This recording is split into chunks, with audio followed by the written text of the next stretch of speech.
మహాగణపతే నమః. గురుభ్యో నమః. మాతృదేవోభవ, పితృదేవోభవ, ఆచార్య దేవోభవ, అతిథి దేవోభవ. కొత్త టాపిక్తో మీ ముందుకు వస్తున్నాను. కంటేనే అమ్మ అంటే ఇలా, కడుపు తీపి ఉన్న ప్రతి అమ్మ తెల్లే కదా, కన్న తెల్లే కదా. కడుపు తీపి ఉన్న ప్రతి ఒక్కళ్ళు అమ్మనేనండి. ఆ అమ్మతనం ఎంత బాగుంటుందో కదా. కానీ కొంతమంది ఆ అమ్మతనంలో పడిపోతారండి. పిల్లలు వచ్చేసరికి వాళ్ళని వాళ్ళు మరిచిపోతారు. వాళ్ళ బాగోగులు, వాళ్ళ వృద్ధి కోసమే ఎంతసేపు ఆలోచిస్తారు. వాళ్ళ ఆరోగ్యం కానీ, వాళ్ళ కోరికలు కానీ, వాళ్ళ ఇష్టాయిష్టాలు కానీ వేటి గురించి కూడా ఆలోచించరండి.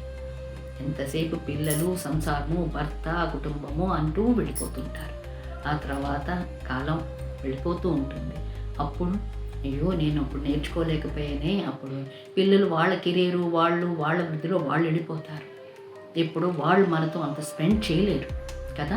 ఆలోచించండి, మనతో ఉంది. కానీ ఇప్పటి పిల్లలకి నేను చెప్పొచ్చేది ఒకటి, మీరు కనుక పిల్లలు ఉంటే పిల్లలకి సమయం కేటాయించండి. పిల్లల్ని చూసుకోవాలి, వాళ్ళని పెంచి పెద్ద చేయాలి, కుటుంబ బాధ్యత చేయాలి, ఆఫీస్లో చేయాలి, ఇన్ని పనులు ఉంటాయి. కష్టమేనే కాదు అనను, కానీ మీకోసం కూడా మీరు సమయం కేటాయించుకోవాలి ఖచ్చితంగానండి.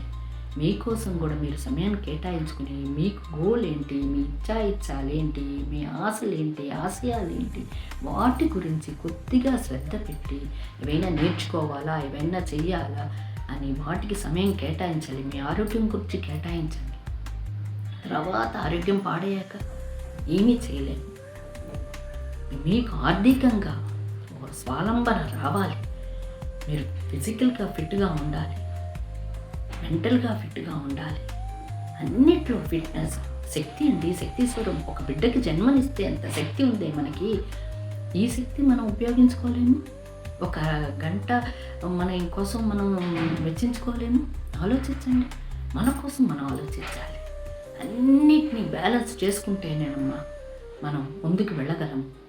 ఆ శక్తి స్వరూపినిలాగా ఆ శక్తిని బయటికి తీసి చక్కగా అనుకున్నది. పెళ్ళి కాకముందు మీకు ఎన్నో కోరికలు ఉంటాయి. నేను ఇదే ఐఏఎస్ ఆఫీసర్ అవ్వాలని అనుకుంటున్నాను, లేకపోతే నేను ఏదో సాధించాలనుకుంటున్నాను, నాకు ఈ గోల్ ఉండేది, నేను ఇలా ప్రొఫెసర్ అనుకో, ఎన్నో కోరికలు. ఒకటి రెండు కాదు, పెద్ద డాక్టర్ ఎన్నో అనుకుని ఉంటారు. అవన్నిటినీ అయ్యో పెళ్ళైపోయింది, పిల్లలు వచ్చేసరే నాకు టైం లేదని ఉండద్దండి. ఇప్పటికి కూడా టైం ఉంది, ఎప్పటికి కూడా టైం ఉంది. నేర్చుకోవడానికి, సంపాదించడానికి టైం అంటూ ఏమీ లేదు. ఎప్పుడైనా ఏ పనైనా చేయొచ్చు. నేర్చుకోవాలనుకుంటున్నారా, ఇప్పటికైనా స్టార్ట్ చేయండి. ఏదైనా సాధించాలనుకుంటారా, ఇప్పటికైనా. వయసుతో, చదువుకి వయసుకి సంబంధం లేదు, పని చేయడానికి సంబంధం లేదు. భర్తకి ఒప్పించండి, ఇంట్లో వాళ్ళకి చెప్పండి, చక్కగా టైంని కేటాయించండి. మీ గోల్ మీరు రీచ్ అవ్వండి. మీ శక్తిని బయట పెట్టండి, సాధించండి. మిమ్మల్ని చూసి మీ పిల్లలు కూడా నేర్చుకుంటారు. అదిగో అమ్మ ఎలా ఉంది, ఎలా నేర్చుకుంటుంది, ఎలా సాధిస్తుంది, ఎలా ముందుకెళ్ళి నేను కూడా అలా ఉంటాను. పిల్లలకి ఆదర్శప్రాయంగా ఉండండి. డిపెండెన్స్ వద్దు. ఆదిలోనే అంశపావ అంటారు. నువ్వేం చేయగలవు, నీ వల్ల కాదు, నువ్వు చేయలేవు, నీకు ఇది రాదు. శల్య సారథ్యం అంటారు. శల్యుణ్ణి సారథ్యం వహించినట్టు చేయలేవు, నువ్వు పెట్టలేవు, చూడలేవు, నీకెక్కడ అని వెనక్కి లాగుతూ ఉంటారు. బంధువులు కానీ, ఇంట్లో వాళ్ళు కానీ, ఎవరైనా సరే, వీళ్ళు వాళ్ళు కాదు. కానీ మనము వాటన్నిటికీ, ఆ మాటలన్నిటికీ ఓర్చుకుని కొద్దిగా సమయం వెచ్చించి, కోపతాపాలకి పోకుండా మన కోసం కొద్దిగా సమయాన్ని వెచ్చించుకొని మనం ఏం చేయదలుచుకున్నాము. ప్రతిదీ డబ్బుతో ముడిపడలేదు. డబ్బు లేకుండా కూడా మనం అనేకం చేయొచ్చు. కొద్దిగా సమయం వెచ్చించుకొని మన కోసం మనం సమయాన్ని కేటాయించుకొని ఈ స్త్రీశక్తిని ఉపయోగించి ఉజ్వలంగా ఉండొచ్చు. పలువురికి ఆదర్శప్రాయంగా ఉండొచ్చు. అప్పుడు మనం చీకొట్టిన వాళ్ళే షబాస్ అంటారు, వీళ్ళెత్తించిన వాళ్ళే బో అంటారు కదా. ఏదైనా మొదట్లో కష్టంగానే ఉంటుంది, నష్టంగానే ఉంటుంది, అయిష్టంగానే ఉంటుంది. కానీ ఓర్పు, సహనము, గోల్ మీద ధ్యాసతో నేను ఇది సాధించాలి, ఇది చెయ్యాలి, ఎంత కష్ట నష్టాలు వచ్చినా నేను నిలబడగలను, నేను అనుకుంది చేయగలను, అట్లాని దేన్ని విస్మరించకూడదు. పిల్లల బాధ్యత పిల్లలది, ఇంటి బాధ్యతను వీళ్ళు, ప్రతిదీ అన్నిటినీ కలిసి బ్యాలెన్స్గా చేసినప్పుడు ఇది గోల్ అన్నారు కదా, అటు పోవడం, ఇటు కెరియర్ పక్కనే పోవడం కాదు. పిల్లలంటే పిల్లలే కాదు, దైవం అంటే దేవుడే కాదు, భర్త అంటే భర్తే కాదు. యంగ్ జనరేషన్ టైంని ఎలా చేసుకోవాలో మీకోసం మీరు టైం కేటాయించండి.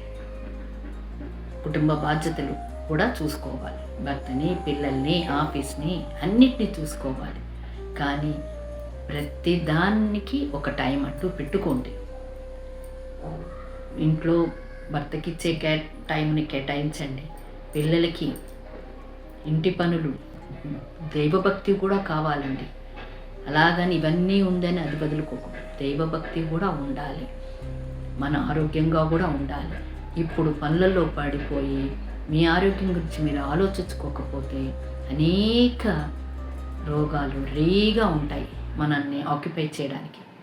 వాటి అన్నిటినీ తరమగొట్టి మనం ఫిట్గా ఉండాలి, ఆరోగ్యంగా ఉండాలి అంటే మన గురించి మనం సమయానికి భోజనం చేయడము, సమయానికి నిద్రపోవడము, సమయానికి ప్రతి దానికి ఒక సమయాన్ని వెచ్చించి మీ గురించి మీరు టైం తీసుకోండి, మీ గురించి మీరు ఆలోచించండి. ఎవరో వచ్చి ఏదో చేస్తారు అనుకోవద్దు, మీరే చేసుకోవాలి. మనమే బాగుపరచుకోవాలి. మనం బాగుపడి మనం నిలబడగలిగితేనే ఇంకొకరిని నిలబెట్టగలము. మనమే నిలబడకపోతే, డీలా పడిపోతే ఎదుటి వాళ్ళని ఏ రకంగా నిలబెట్టగలము ఆలోచించండి. ముందు మనం నిలబడాలి, అన్ని విధాలుగా, స్వేచ్ఛగా, ఉందాగా, చక్కగా. ఇలా ఉండకూడదు, అలా ఎంతోమంది ఎన్నో చెప్తారు, దానికి ఏం పని లేదు, అన్నీ అక్కడ ఇక్కడ, ఎవరిది పట్టి మీరు చేస్తున్న పని కరెక్ట్గా ఉంది, మీ ఆత్మకి, మీ మనసుకు తెలిస్తే ముందుకి ప్రొసీడ్ అవ్వండి, అనుకుంది సాధించండి. విజయం మీ చెంతే ఉంటుంది, ఆ విజయలక్ష్మి మీతోనే ఉంటుంది. ఉంటాను. మీ మీనా. Thank you.